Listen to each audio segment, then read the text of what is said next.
Francisco Pocenti tinha 18 anos, boa aparência, dinheiro, festas e o mundo inteiro pela frente. Era o mais aplaudido nos salões de dança de Spoleto. Chamavam-no de Il Ballerino, o dançarino. No dia 22 de agosto de 1856, ele parou numa multidão. Olhou para uma imagem e ouviu uma voz.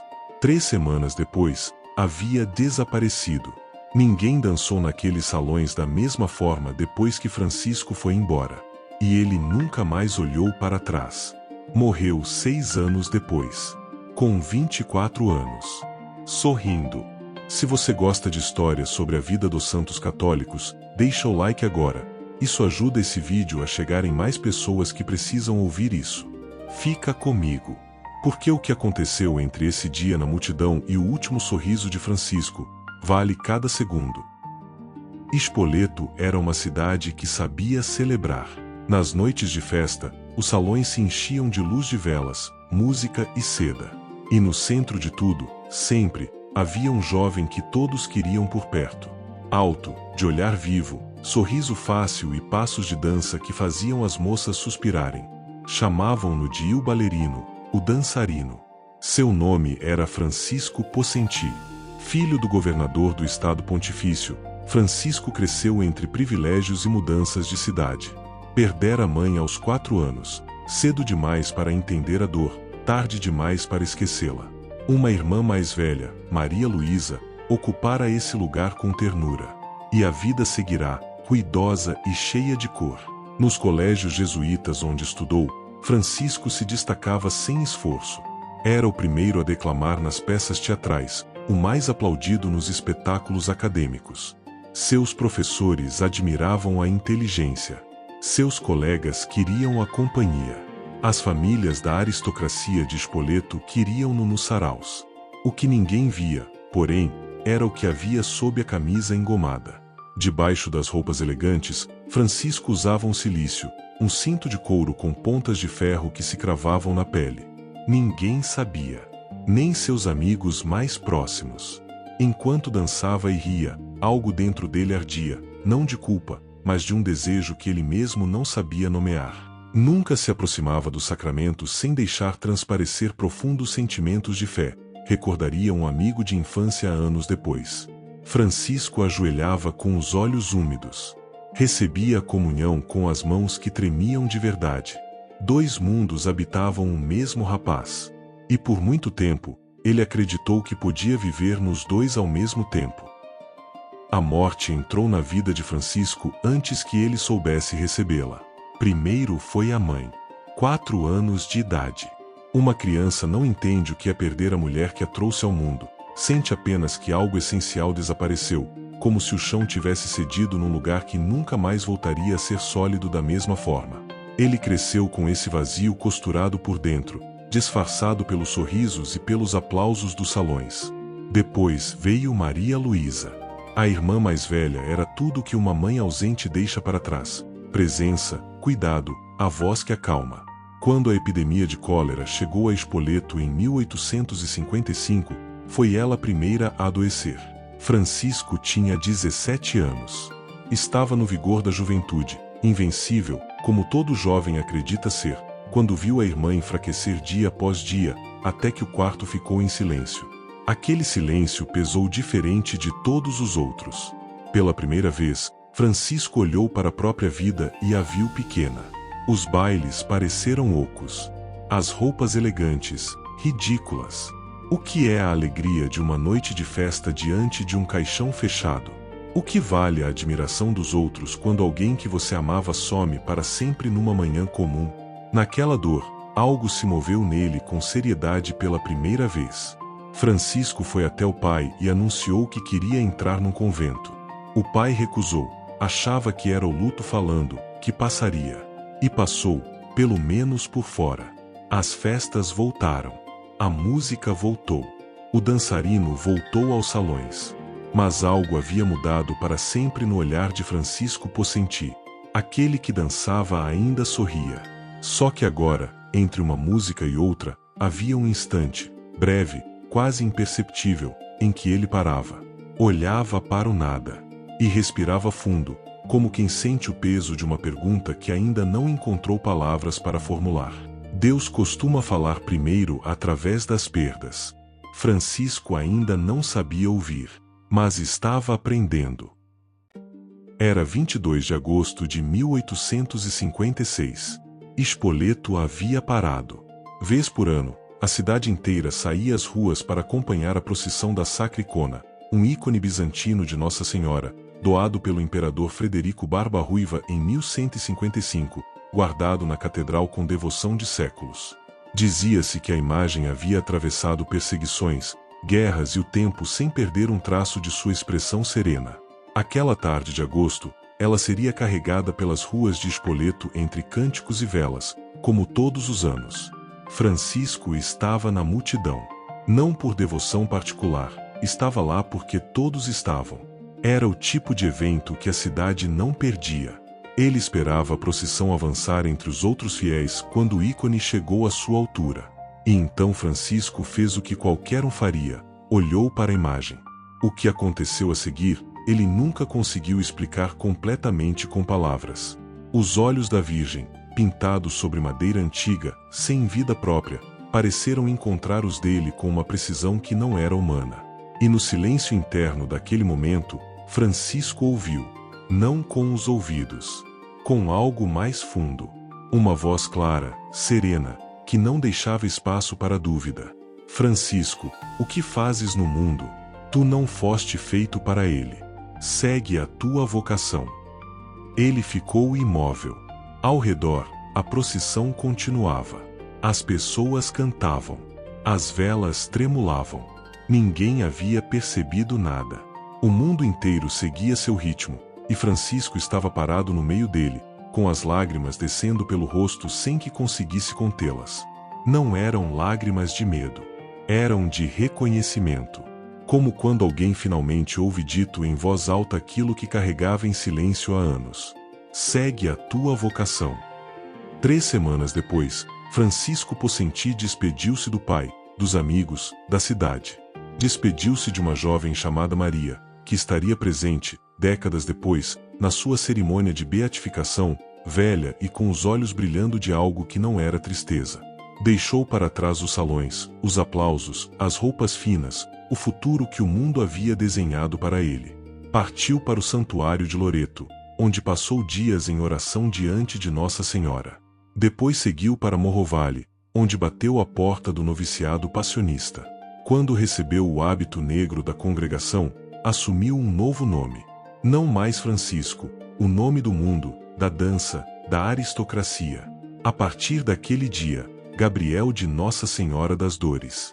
Ele escreveria ao pai pouco depois: a alegria e o gozo que desfruto dentro dessas paredes são indescritíveis. O dançarino de Spoleto havia encontrado, finalmente, o único ritmo que seu coração sempre havia buscado. Esse encontro de Francisco com a voz de Nossa Senhora te tocou? Comenta aqui embaixo, Gabriel. Quero saber quantos corações esse santo ainda alcança hoje. Ninguém entra numa vida de renúncia sem sentir o peso daquilo que deixou para trás. Gabriel descobriu isso logo nos primeiros dias em Morrovale.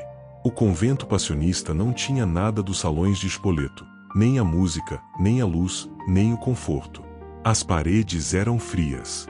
A comida era insossa, quase intragável para alguém criado entre os refinamentos da aristocracia italiana. O silêncio, que antes parecia um intervalo entre as festas, agora era permanente, denso, exigente, como um companheiro que não pede licença para entrar. Seu estômago se rebelava contra a alimentação do convento.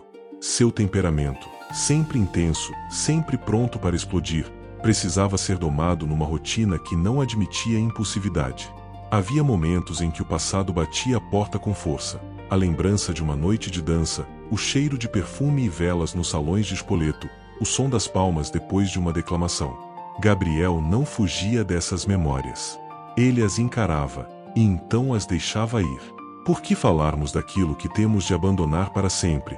Dizia com serenidade quando os confrades tocavam em assuntos do mundo. Deixem que os mortos enterrem seus mortos. Havia uma disciplina nessas palavras que não era dureza. Era clareza. Gabriel havia feito uma escolha, e escolhas verdadeiras não ficam sendo renegociadas a cada manhã difícil.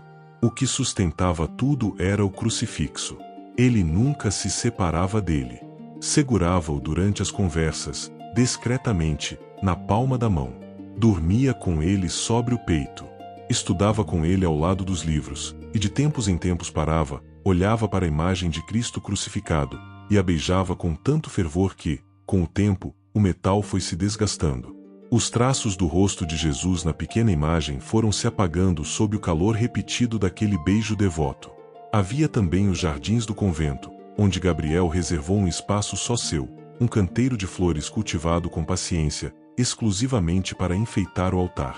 Aquele que antes brilhava nos salões agora se ajoelhava na terra, com as mãos sujas de humus, plantando lírios para a Virgem. Certa tarde, ouviu os passos do seu diretor espiritual, o padre Norberto, no corredor. Abriu a porta da cela abruptamente, lançou-se a seus pés e suplicou com urgência: Padre, se encontrar em mim qualquer coisa, por menor que seja, que não agrade a Deus, eu quero arrancá-la a todo custo. O padre ficou em silêncio por um momento. Depois respondeu que nada havia nele que desagradasse a Deus. Gabriel respirou fundo e voltou para a cela com a expressão de quem acabou de ser aliviado de um peso enorme. Era assim que ele vivia, com uma intensidade que não era ansiedade, mas amor. Um amor que exigia de si mesmo o melhor, sem crueldade, mas sem concessões. Em fevereiro de 1858, emitiu os votos religiosos. Depois foi enviado ao convento de Zola del Gran Sasso, um lugar de montanhas austeras e ventos cortantes, encravado nos Apeninos italianos. Seria o último endereço de Gabriel nesta terra. Ele chegou lá com saúde. Chegou com alegria. Chegou com o crucifixo no peito e flores para o altar já planejadas na mente. Não sabia ainda que o tempo que lhe restava caberia numa só mão. O corpo de Gabriel começou a falar antes que ele quisesse ouvir. Foi no final de 1861. Uma fraqueza que não passava. Um cansaço que não cedia com o sono. E então, numa manhã comum no convento de Zola del Gran Sasso, veio o sangue, primeiro pela tosse, depois em quantidade suficiente para alarmar toda a comunidade. Tuberculose. Era uma palavra que, no século XIX, funcionava como sentença. Não havia cura. Havia apenas o tempo, e a pergunta de quanto dele restava. Os confrades se alarmaram. Os superiores chamaram os médicos. E Gabriel, no meio de toda aquela movimentação ao seu redor, permaneceu sereno. Não era resignação. Era algo mais profundo, a paz de quem havia treinado a alma durante anos para não depender das circunstâncias externas para se manter inteiro. Os meses que se seguiram foram uma descida lenta. A febre não abandonava. As dores no peito se intensificavam. A tosse rasgava as noites do convento. Gabriel emagreceu visivelmente. O jovem de porte distinto e olhar vivo que havia encantado Spoleto, reduzia-se agora a uma figura frágil entre lençóis brancos. E ainda assim, quem o visitava saía do quarto perturbado, não pela tristeza, mas pelo contrário. Gabriel sorria. Não o sorriso fácil de antes, o sorriso do salão e da plateia. Era outro, mais quieto, mais fundo, como a superfície calma de uma água muito profunda. Os noviços que o visitavam voltavam aos seus afazeres em silêncio, com algo diferente nos olhos. Os sacerdotes que lhe ministravam os sacramentos relatavam que saíam do quarto edificados, como se o doente fosse eles e o que curava fosse ele. Houve, porém, uma noite que Gabriel nunca descreveu completamente. Os que o assistiram contaram que ele enfrentou, naquelas horas finais, o que a tradição mística chama de noite escura da alma, aquele momento em que a presença de Deus parece subitamente ausente, em que a fé é atacada na raiz, em que o demônio usa a fraqueza do corpo para semear dúvida na alma. Gabriel foi provado até o limite. E saiu vencedor. Na manhã de 27 de fevereiro de 1862, o sacerdote que o assistia ouviu Gabriel repetir 3 vezes, em voz baixa mas firme, uma frase de São Bernardo que havia se tornado o resumo de toda a sua teologia pessoal: vulnera tua, merita mea. Meus méritos são vossas chagas, Senhor. Depois, com os olhos voltados para o alto, sussurrou: pronto, minha mãe. Maria, Mãe de graça, Mãe de misericórdia, defende-me do inimigo e acolhe-me na hora da morte. Cruzou as mãos sobre o peito. Apertou o crucifixo gasto, aquele cujos traços haviam sido apagados por anos de beijos devotos. Na outra mão, a imagem da Virgem Dolorosa. E então Gabriel de Nossa Senhora das Dores sorriu. Um sorriso que os presentes nunca souberam descrever direito. Diziam apenas que não era o sorriso de alguém que estava morrendo.